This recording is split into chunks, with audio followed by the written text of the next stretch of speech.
こんにちは、はるなです。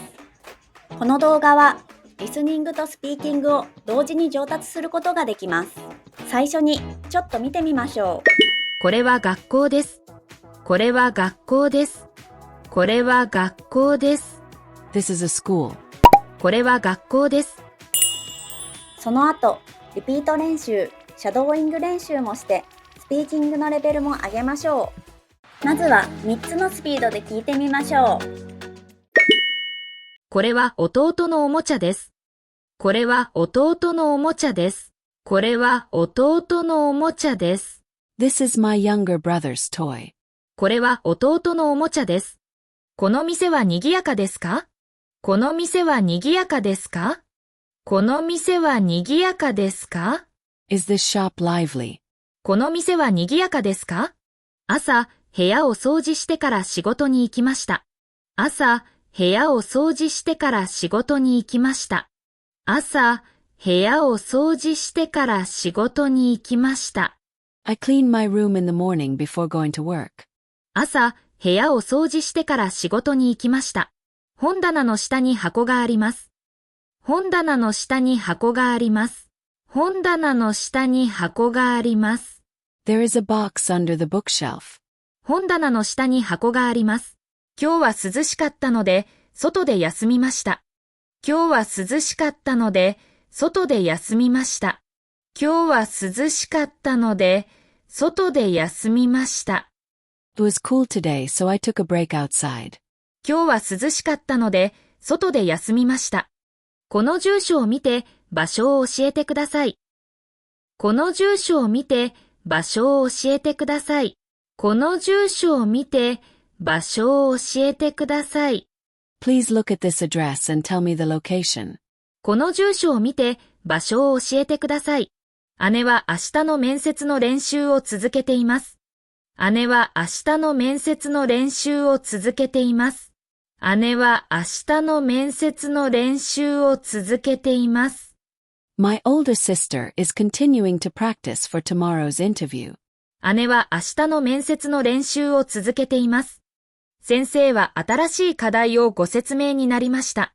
先生は新しい課題をご説明になりました。先生は新しい課題をご説明になりました。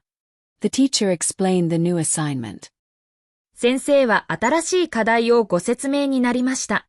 旅行で電車を乗り間違えたことがあります。旅行で電車を乗り間違えたことがあります。旅行で電車を乗り間違えたことがあります。I've gotten on the wrong train during a trip before. 旅行で電車を乗り間違えたことがあります。時間に追われて昼ご飯を食べ損ねてしまいました。時間に追われて昼ご飯を食べ損ねてしまいました。時間に追われて昼ご飯を食べ損ねてしまいました。I was pressed for time and ended up missing my lunch. 時間に追われて昼ご飯を食べ損ねてしまいました。毎日の動画を続けるために高評価ボタンで応援お願いします。今度はフレーズを繰り返して練習しましょう。これは弟のおもちゃです。この店は賑やかですか？朝、部屋を掃除してから仕事に行きました。本棚の下に箱があります。今日は涼しかったので、外で休みました。この住所を見て、場所を教えてください。姉は明日の面接の練習を続けています。先生は新しい課題をご説明になりました。旅行で電車を乗り間違えたことがあります。時間に追われて昼ご飯を食べ損ねてしまいました。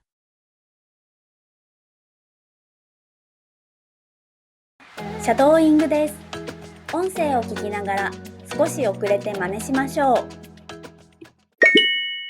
これは弟のおもちゃです。これは弟のおもちゃです。この店は賑やかですか？この店は賑やかですか？朝、部屋を掃除してから仕事に行きました。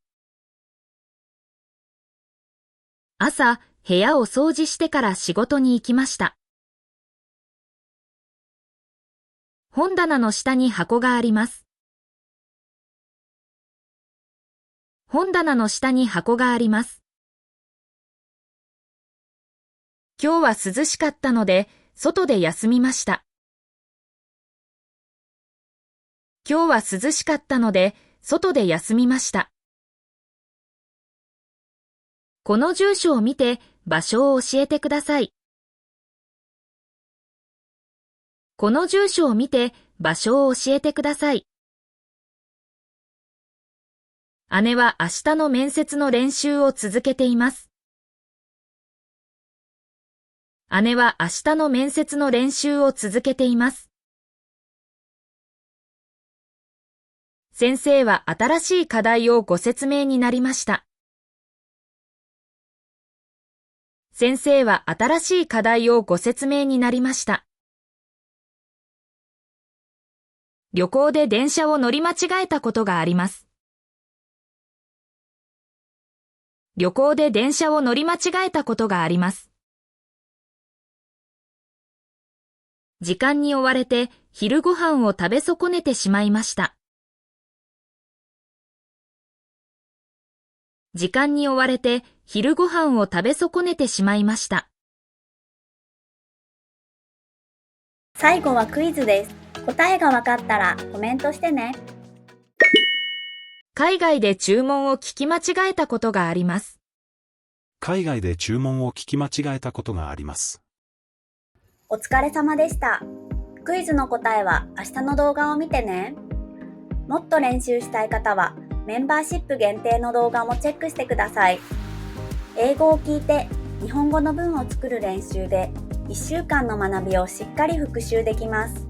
それでは次の動画でまた会いましょう。バイバーイ。